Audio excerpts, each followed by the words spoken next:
छोटे से गांव में एक बहादुर और ज़हीन बच्ची रहती थी जिसका नाम आइमा था। एक दिन जब वो गांव के पुराने कतबखाने में कुछ पुरानी किताबें तलाश कर रही थी, तो एक पुरानी लकड़ी की संदूकची उसके हाथ लगी।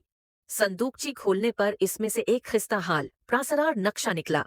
आइमा की आंखों में तजस्सुस की चमक दौड़ गई। नक्शे पर अजीब वो गरीब निशान बने थे और एक खुफिया खजाने का पता लिखा था।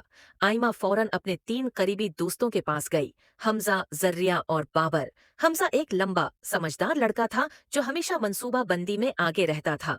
जर्रिया एक खुश मिजाज और हंसी खुशी रहने वाली लड़की थी, जबकि बाबर थोड़ा सा डरपोक लेकिन दिल का बहुत अच्छा था। आयमा ने उन सबको नक्शा दिखाया और कहा, चलो हम एक मुहिम पर चलते हैं। सब बच्चों ने तैयारी की और अगली सुबह जंगल की तरफ रवाना हो गए। जंगल बहुत घना, प्रासरार और खूबसूरत था। हर तरफ ऊंचे दरख्त, झूलती हुआ और घने झाड़े थे। बेलें, रंग बरंगे फूल और कहीं कहीं चमकते हुए मशरूम नजर आ रहे थे। आयमा सबसे आगे थी, एतिमाद से नक्शा हाथ में लिए। रास्ते में उन्हें एक पुराना झूलता हुआ था। हवा लकड़ी का पल मिला जो एक गहरी खाई पर बना हुआ था। आयमा बेखौफी से आगे बढ़ी। बाबर थोड़ा डर गया, लेकिन दोस्तों की हौसला अफजाई से वो भी पार कर गया। जाकर उन्हें एक प्रासरार मुजस्मा मिला जिस पर एक पहेली लिखी थी। आयमा ने पहेली गौर से पढ़ी और हमजा की मदद से इसका हल निकाला। मुजस्मे की आंखों में रोशनी चमकने लगी और जमीन हल्की सी लरजने लगी। फिर वो एक ऐसी जगह पहुंचे जहां 3 कदीम दरख्त मुसल्लस की शक्ल में खड़े थे। सूरज की रोशनी उनके दरमियान एक मुसलसी साया है बना रही थी। आयमा ने समझ लिया कि खजाने का दरवाजा यहीं कहीं है।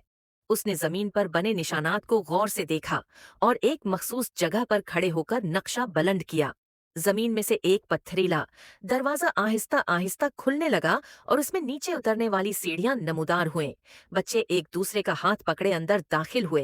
नीचे एक शानदार खजाने का कमरा था जहां सोने के सुक्के, कीमती जवाहरात, पुराने कतबे और नवादिरात रखे थे। एक दीवार पर सुनहरी तख्ती आवीजा थी जिस पर लिखा था, औसल खजाना दोस्ती और बहादुरी है। सब दोस्तों ने खुशी से एक दूसरे को गले लगाया। खजाने में से थोड़ा बहुत लेकर वो वापस गांव की तरफ रवाना हो गए। गांव के लोग उनकी वापसी पर खुशी से झूम उठे। सूरज गुरूब हो रहा था, आसमान सुनहरी हो चुका था और जंगल के किनारे से रोशनी की हल्की सी चमक आ रही थी, जैसे खजाने का राज हमेशा के लिए महफूज हो गया हो।